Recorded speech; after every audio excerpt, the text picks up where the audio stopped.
پانی کے ذریعے نقل و حمل پتھر کے دور سے ہی شروع ہوئی، جب لوگوں نے دریاؤں اور جھیلوں سے مچھلیاں پکڑنے کے لیے کشتیاں بنائیں۔ دنیا کی سب سے پرانی کشتی ایسی کنو کے کھنڈرات نیدرلینڈ سے ملے۔ بڑا اور پرانا جہاز خوفو فرعون خوفو کے دور میں بنایا گیا۔ تہذیبوں کے پروان چڑھنے کے ساتھ کشتیوں سے بڑے تجارتی اور جنگی جہاز بنائے گئے۔ 18ویں 19ویں صدی میں اسٹیم انجنز اور 20ویں صدی میں جہازوں کے موٹر انجنز نے انقلاب برپا کیا اور بڑے بڑے جہاز بنائے گئے۔ ان جہازوں کی صنعت میں انقلاب کے باوجود بھی یہ جہاز چند ٹیکنیکل اور فنی نقائص کے باعث سمندری حادثوں کا شکار ہو کر ڈوبے، جن میں چند بڑے جہاز ٹائٹینک، بسمارک، کوسٹا کنکورڈیا وغیرہ شامل ہیں۔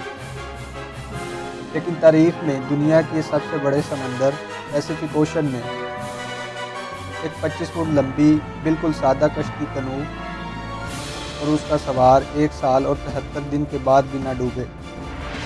آئیے چلتے ہیں میکسیکو کے سالواڈور الورنگا کے خوفناک دل دہلا دینے والے سمندری سفر کی طرف۔ You know, a story. This is a guy who's on a boat all by himself for 14 months and somehow survived. So, is it a real-life version of Castaway? That's what the world is trying to figure out after a man claims he spent more than a year adrift in the Pacific Ocean. There's the modern-day, right-now story of a man who says he's been lost at sea for a questions with David.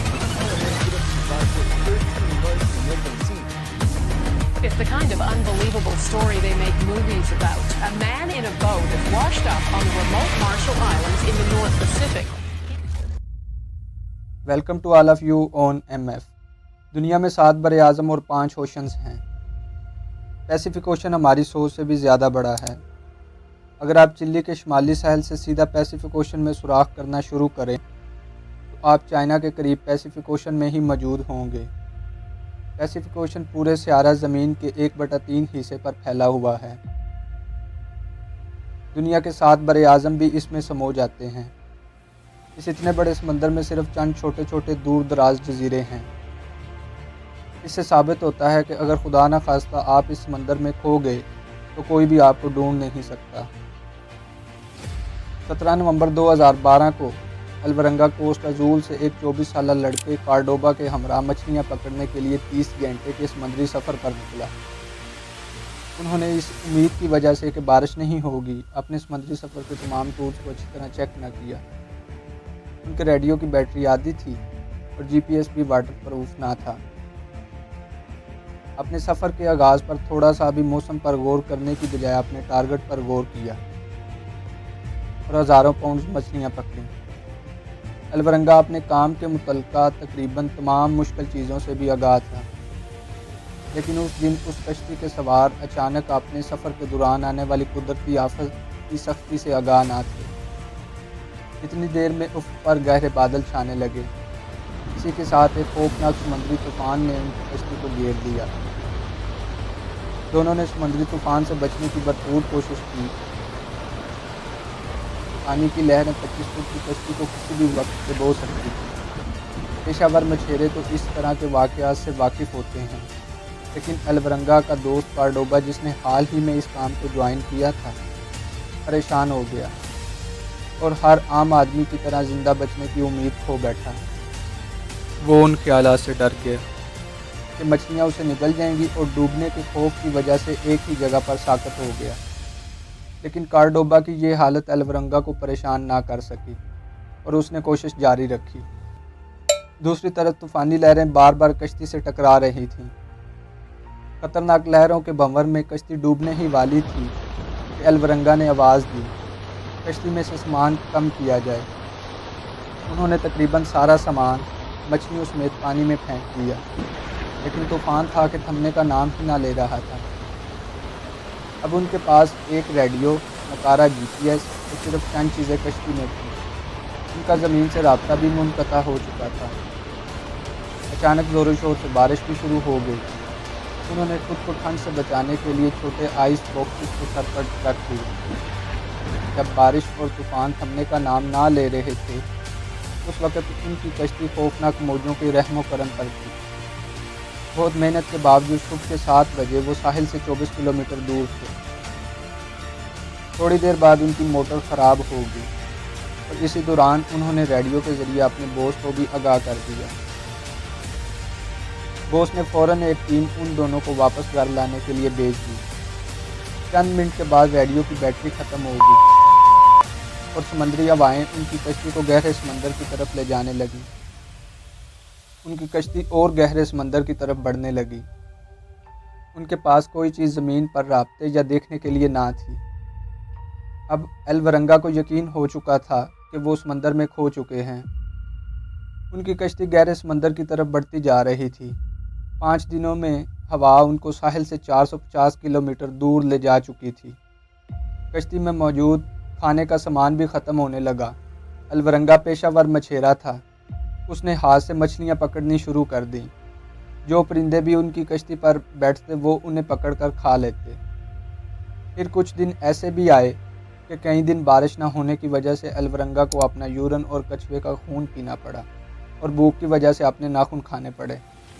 پھر 2 ہفتوں بعد ابر رحمت برسا اور کچھ پانی انہوں نے پینے کے لیے آئس باکسز اور بوٹلز میں سٹور کر لیے۔ دن ہفتوں میں بدل گئے اور ہفتے مہینوں میں بدل گئے۔ دونوں اس کشتی میں سمندر کے رحم و کرم پر سفر کر رہے تھے۔ جو سامان تیرتا ہوا ان کی کشتی کے پاس سے گزرتا تھا وہ اسے پکڑ کر استعمال کی چیزیں کشتی میں رکھ دیتے تھے۔ الورنگا نے بتایا کہ پھر انہوں نے ایک دن اپنے گھر والوں کے متعلق بھی باتیں کی۔ 4 ماہ بعد کارڈوبا بیمار ہو گیا۔ وہ بالکل مایوس ہو چکا تھا۔ اس نے کھانا پینا چھوڑ دیا۔ الورنگا نے اس کو کافی سمجھایا لیکن الورنگا کی باتوں کا کارڈوبا پر کچھ اثر نہ ہوا۔